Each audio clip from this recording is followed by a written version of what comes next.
One of the things that we faced in Alameda County has been, I was one of the co-directors of the Urban Male Health Initiative, and my partner was an African-American. His name is an African-American. His name's Michael Shaw. And some of the things that we saw when we were working there is that there was two programs. Always the Latino program and the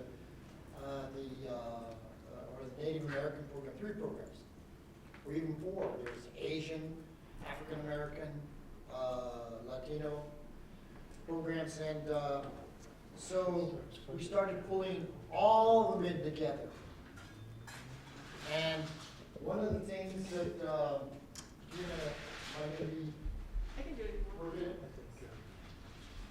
one of the things that I saw was that we needed to educate each other, because many of the programs, because of the housing in California, it used to be African Americans were in one ghetto and Latinos were in another barrio, and we were all, there was Chinatown, so there was all the different organizations. Now people are kind of living together, and some of the same programs, they were working it out, and African Americans are going to Latino programs, primary Latino programs.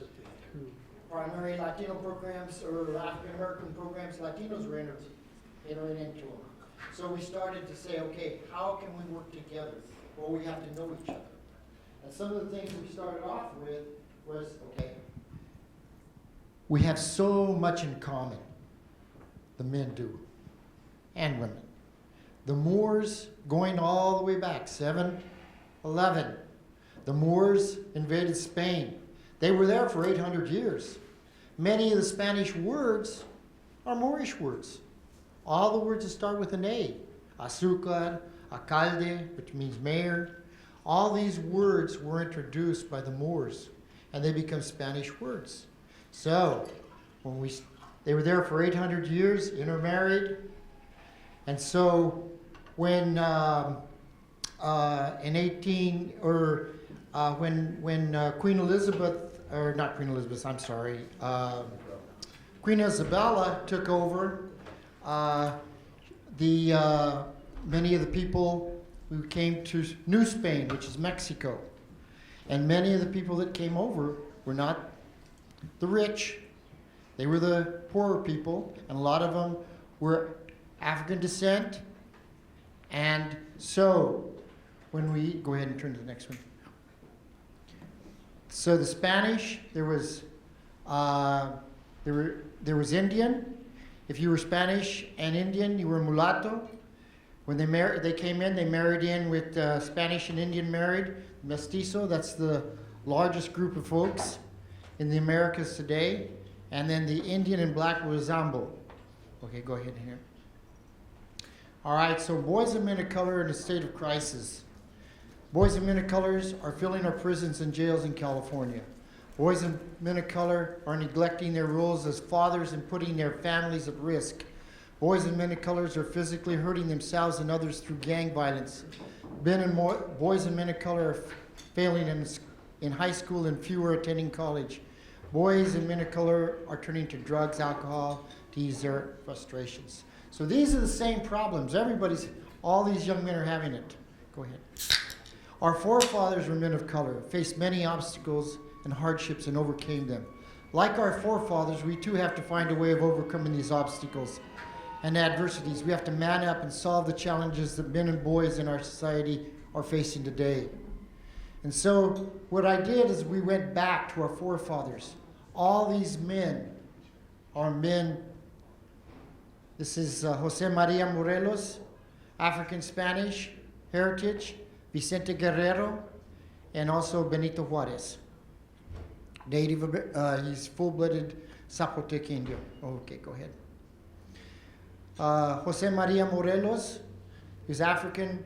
If you see, he's wearing a head bandana. Many times people said it was to cover his, he had headaches, but many times it was to cover his kinky hair, all right? And he became a priest. And at the same time, he was, because of his indigenous, because he was black, Indian, and Spanish, he was at the lower level.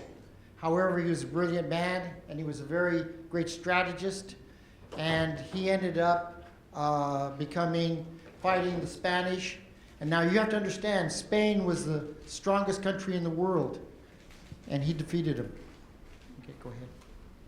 The next person, his name is Vicente Guerrero, second president of Mexico. Also, you can take a look at his afro. He was in, go ahead and change it. He was important because he signed the document. He would not let this document go until this Unit 12 was added, giving equal rights to African Mexicans and being exclusive for everyone. In other words, they wanted to say Indians were free, but not blacks. If you had black blood, you were not free. And he said, no, everybody had to be free. And he was elected the second president of Mexico in 1829. And he abolished slavery on September 16th, 1862. So when we talk about 16th of September, you know, everybody should be celebrating. And in fact, African Americans would be celebrating it more because they were the ones that made that happen. All right, so Benito Juárez, Zapotec Indio, he was, he's another person that's really famous. He's the first Indian president of the Americas, but more important than that, the strongest country in the world at that time was France, and he defeated the French. Go ahead. He defeated the French, and the strongest religion in the world at that time was the Catholic Church. And he separated the church and the state. And for that, he also defeated Maximilian. And he put him up against the wall and shot him and told him, this goes to let everybody in the world know that they cannot come in and defeat Mexico. Just take what they want from Mexico. So he ended up defeating the strongest, it was Napoleon Bonaparte, that was backing up Maximilian. Go ahead.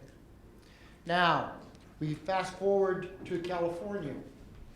And as you can see, the last governor of California was Pio Pico. As you can see, he's African descent. And a lot of people say, oh, who ended up in Spain or in California? Who were the Spaniards? Well, take a look at them, folks. 2 were Spanish descent. 1 was a Chino. 1 was a mestizo, 2 were Negroes, 8 were mulattoes, 9 were Indians, and the first president or the first mayor of Los Angeles was an Indian. All right. So, what we're talking about, this is California. You can see that the population is changing. The Hispanic Latino population is gaining. Go ahead. I'll go through this real quickly here. And Latino population is very young. Latinos have a median age of 27.4, well done, Hispanic whites. Median age is 44. So the childbearing years go till 33. And so the white population has already quit having kids. We're still having them. And we're going to continue having them.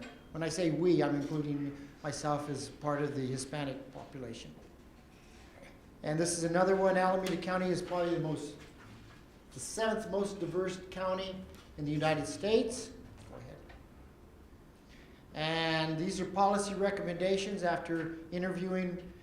And as someone else said back here, they said health and wellness is always at the lower end. You can see that's with us also. Important things are education, training, and the criminal justice challenges, and then health and wellness.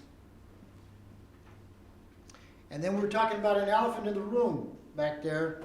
And what's going on is we work in silos many times. African American silo, leaderships are competing for resources for the black community. Latino silo, leaders are competing for resources in the Latino community.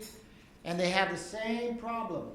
Problem is neither silo is reaching boys and men of color who are in direct need of resources. And that's, if you can see the silo, there's people that need help. Boys and men of color are not being assisted.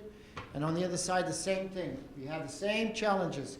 Neither silo has reached the boys and men of color who are in direct need of resources. Latinos killing Latinos, blacks killing blacks. Oh, I'm not finished. Go back, can you? Okay, the dropout problem, immigration. There's a real big population. A lot of people think that it's just Latinos in California. I went to Barbara Lee's, one of her rallies, and there was so many people from Africa there doing, with the immigration problem. So it's not just the Latinos having the problems of immigration. Both have gang problems, drug problems, alcohol problems, prisons, juvenile hall problems, no job training. So there's that big elephant in the room. Go ahead. And so this is what we're saying. What we don't ask about openly, issues facing the boys and men of color. African Americans, Latino leaders are in constant battle for social services and health care, for funds, for each other and their respective communities. We're fighting the same battle, yet we're not fighting collectively as a group. Do we need to? If we do the same old thing the same old way, we get the same old results.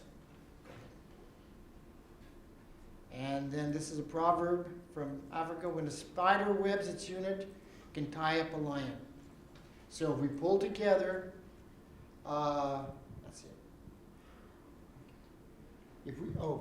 If we pull together, we're going to do that just that much more, helping our young men, because they have the same problems.